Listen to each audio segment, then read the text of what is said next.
Simple Atwood machine, simple Atwood machine, ध्यान से सुनना, इसमें पुली घूमेगी। अगर ये सिंपल एटवुड मशीन है और सोच जो आपका ये पुली है, अगर ये मासेस m1 m2 ऐसे लटके, मान लो m1 ज्यादा है, तो अगर आइडियल होती तो क्या ऐसे सरक जाता? बिल्कुल हाँ। पर सोच कि अगर पुली मास वाली है, पुली मास वाली है एंड पुली मास वाली है एंड पुली एंड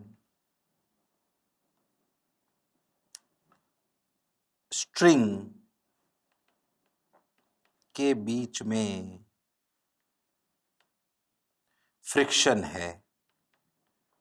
अच्छा, अगर पुली मास वाली है और पुली और स्ट्रिंग के बीच में फ्रिक्शन है तो क्या है? पुली भी घूमेगी। हाँ, जैसे कि अभी पीछे अपने किस में घूम रही थी? देखो इसमें, हाँ इसमें घूम रही थी ना, इसमें घूम रही थी। हाँ सर, ऐसे घूमेगी। अगर तुम बहुत ध्यान से इसको फील करने का प्रयास करो, देखो घूमी घूमी घूमी, पुली नहीं दिख नहीं रही पर घूम रही, एक ही कलर है ना। अच्छा, अब देखो, हो पुली घूमी। अब सुनना अच्छे से, ध्यान से सुनना। पहले सोचो पुली घूमी क्यों, ऐसे पहले फील करते हैं, अच्छे से आ जाओ। अब सोचो पुली कैसे घूमी होगी? ऐसे, हाँ सर ऐसे घूमी होगी। अब सोचो पुली घूमी क्यों होगी? क्योंकि पुली और जो रस्सी है उसके बीच में फ्रिक्शन है। हाँ सर, अगर पुली और रस्सी के, ध्यान से समझना कहानी को, फिर शॉर्ट ट्रिक तो मैं सिखा ही दूंगा, पर पहले कहानी को तो समझो अच्छे से। अच्छा सर, देखो पुली और रस्सी के बीच में, पुली और रस्सी के बीच में फ्रिक्शन है। हाँ सर, पुली और रस्सी के बीच में फ्रिक्शन है। बात तो सर आप सही कह रहे हो। अगर पुली और रस्सी के बीच में फ्रिक्शन है तो क्या करें, क्या करें, क्या करें, क्या करें? है सर, बिल्कुल है, 110% है। अब क्या करें? सुने, जब पुली घूमेगी तो सोचो पुली को घुमाएगा कौन? ये जो स्ट्रिंग और पुली के बीच में ये जो जुड़ा हुआ है, क्या जब रस्सी ऐसे फिसलना चाहेगी पुली पर तो क्या वो पुली को भी साथ लेगी? हाँ, यानी कि रस्सी का जो फ्रिक्शन है पुली पर, वो सोच ऐसे लगेगा, येलो येलो डर्टी फेलो। हाँ, जो पुली का फ्रिक्शन है किस पर? रस्सी का जो फ्रिक्शन है किस पर? पुली पर, क्योंकि रस्सी ऐसे फिसलना चाहती है। तो क्या पुली को भी साथ लेगी? तो क्या रस्सी चाहेगी पुली उसके साथ चले? तो उसे घूमना पड़ेगा। तो क्या रस्सी पुली पर फ्रिक्शन ऐसे लगाएगी जैसे मैंने दिखाया? हाँ। तो क्या, ध्यान सोचो, तो क्या, देख, तो क्या ये पुली रस्सी पे फ्रिक्शन लगाएगी ऐसे? हाँ सर, येलो येलो वो फ्रिक्शन है जो रस्सी लगा रही है पुली पर। Okay sir. और लाल वो फ्रिक्शन है जो पुली लगा रही है रस्सी पर। ओके सर, बात समझ आई सर। हाँ सर, बोलो क्लियर है क्या? हाँ हाँ हाँ हाँ हाँ सर, बात तो समझ में। एरो उल्टे आएंगे, ऐसे कंफ्यूज मत हो ना, बिल्कुल ये ऐसे। हाँ हाँ सर, बिल्कुल सही बोल रहे हो सर, क्रिस्टल क्लियर है सर। ओके, हाँ इधर और बनाता हूं, देख इस पे ऐसे लग रहा है फ्रिक्शन, किस पे? पुली पर ऐसे लग रहा है, रस्सी पे, सॉरी। चिक चिक चिक चिक, फील करना है इसको, फील के लिए बता रहा हूं। चिक चिक चिक। और पुली पर कैसे लग रहा है? ऐसे, टक टक टक।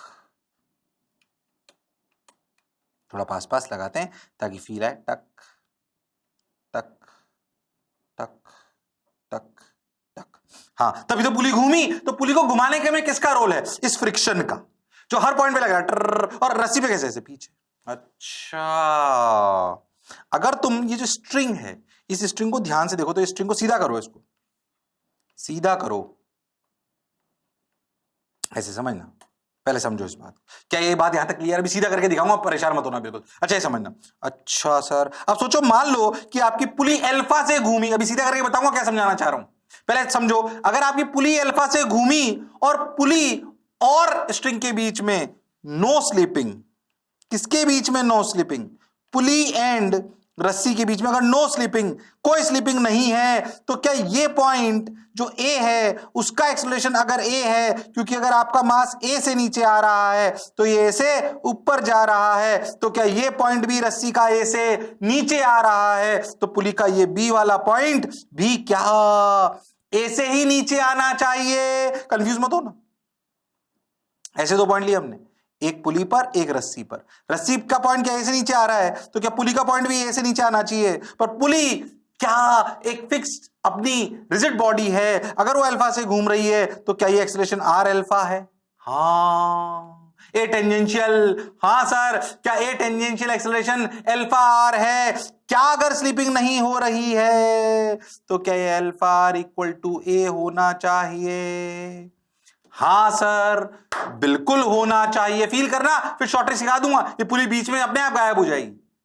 पर पहले समझे तो सही हो क्या रहा है, फील तो करें, इसलिए फील वाली कहानी है।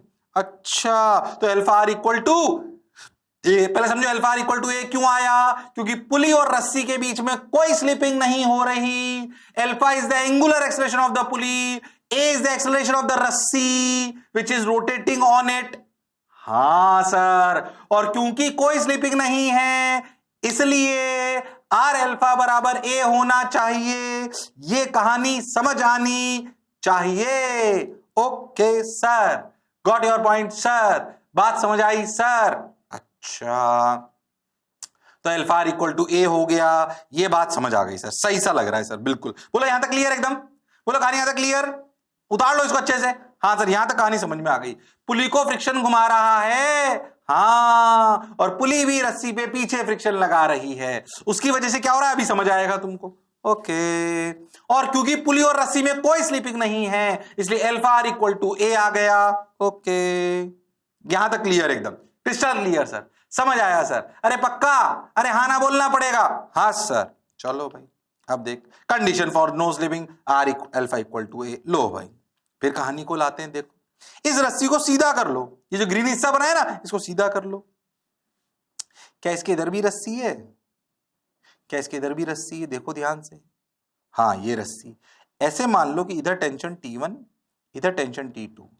सर रस्सी तो मासलेस है सर, T1 T2 टेंशन अलग अलग क्यों, अलग अलग है, समझने का प्रयास करें। सोच, इस रस्सी पे अभी अभी अपन ने देखा फ्रिक्शन कहां लग रहा था, फ्रिक्शन लग रहा था पीछे से, टिक टिक टिक टिक टिक टिक टिक टिक टिक टिक। हाँ, अब सोच, अगर ये रस्सी मासलेस है, सोच के देख, ध्यान से सुनना, इधर टेंशन लग रहा है T1, इधर लग रहा है T2, और मान लो टोटल फ्रिक्शन ऐसे, अगर मैंने इसको सीधा करके देखूं तो टोटल फ्रिक्शन लग रहा है पीछे F।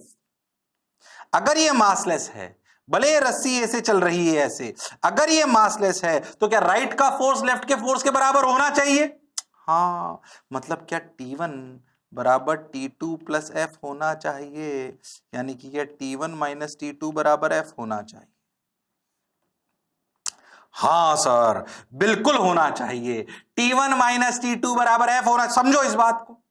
अब टेंशन क्यों लगाया, सोच के देख, T1 और T2 बराबर कैसे हो सकते हैं, F पीछे भी तो लग रहा है, तो रस्सी में टेंशन चेंज हो जाएगी। हाँ, इसलिए इधर अगर रस्सी नहीं चल रही थी तो याद कर, इस पूरी स्ट्रिंग में टेंशन सेम लेते थे। पर अगर पुली आ गई मास वाली जहां पर फ्रिक्शन है तो टेंशन दोनों तरफ अलग अलग हो गई। तो दो बातें सीखे कि टेंशन दोनों तरफ अलग अलग है, जो अभी तक सवाल कर रहे थे उनमें टेंशन सेम थी, इसलिए वेरिएबल सिर्फ दो थे, टी और ए। पर अब सही बताऊं तो वेरिएबल 4 हैं। कौन कौन बताता हूं, T1 T2 ए और अल्फा। और हाँ सर, रियलिस्टिक सवाल में जो अभी तक अपन एनएलएम में पढ़ते हुए आए थे सर, उसमें तो 2 ही वेरिएबल थे, टी और ए, एटवुड मशीन में। हाँ, पर सोच के देख, रियलिस्टिक सवाल जिसमें पुली भी घूमेगी उसमें 4 वेरिएबल होंगे, ए, T1 T2 और अल्फा, क्योंकि स्ट्रिंग में पुली के दोनों तरफ टेंशन अलग अलग होगा, क्योंकि पुली और स्ट्रिंग में फ्रिक्शन है और पुली भी घूम रही है। हाँ सर, बात तो सर आप सही कह रहे हो। तो 4 वेरिएबल है तो इक्वेशन भी 4 होनी चाहिए सर। एक तो ये आ गई, हो इंटरनली अगर बताऊं तो फ्रिक्शन भी वेरिएबल है, तो 5 हो गए वेरिएबल। तो मैं पांचों आपको लिख के बताता हूं। 4 पे क्यों स्ट्रेस कर रहा हूं? क्योंकि शॉर्ट ट्रिक में अपन फ्रिक्शन को गायब कर देंगे। क्यों करेंगे बाद में समझेंगे। पहले अगर अपन अभी रियलिस्टिक सिचुएशन में बात करें तो सर 4 की जगह 5 वेरिएबल नजर आ रहे हैं, T1 T2 alpha A F। हाँ 5। पहली इक्वेशन ये रही, दूसरी ये रही, तीसरी चौथी सुने क्या? ये तो M1G नीचे, ये M2G नीचे। तो M1 पे जो इक्वेशन लिखेंगे वो तो क्या होगी, लिखो M1G माइनस T1 बराबर M1A, तीसरी इक्वेशन। T2 माइनस, ये तो नॉर्मल इक्वेशन है जो अपन पहले लिखते थे, M2G बराबर M2A, चौथी इक्वेशन। हाँ सर ये तो सारी इक्वेशन आ गई। सर बताओ वेरिएबल कितने? सर 5। इक्वेशन कितनी दिख रही है? सर 4। बोलो पांचवी कहां से आएगी? बोलो, अरे बोलो पांचवी कहां से आएगी? अरे बोलो भाई पांचवी कहां से आएगी?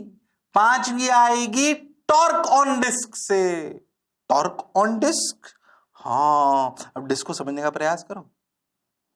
क्या डिस्क पे ऐसे ऐसे ऐसे ऐसे ऐसे कुल मिला के क्या F फोर्स लग रहा था फ्रिक्शन का? हाँ सोच के देख, क्या इस पे टॉर्क बराबर आई अल्फा लगा सकते हैं? हाँ टॉर्क अबाउट रेंज बराबर equal to I about range into alpha. और रे हाँ सर टॉर्क बराबर आई अल्फा, टॉर्क बराबर आई अल्फा।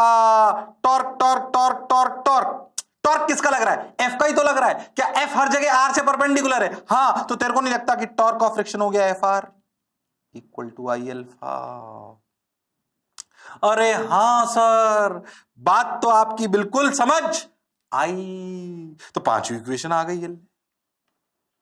अब सोच कितने वेरिएबल? सर 5। इक्वेशन कितनी? 5। कौन कौन सी देख समझ में आई? ये विदाउट स्लीपिंग नहीं हो रही इसलिए आई। कौन सी? 1 वाली। T1 minus T2 equal to F, massless string पर इक्वेशन फोर्स बैलेंस कर दिए तब आई।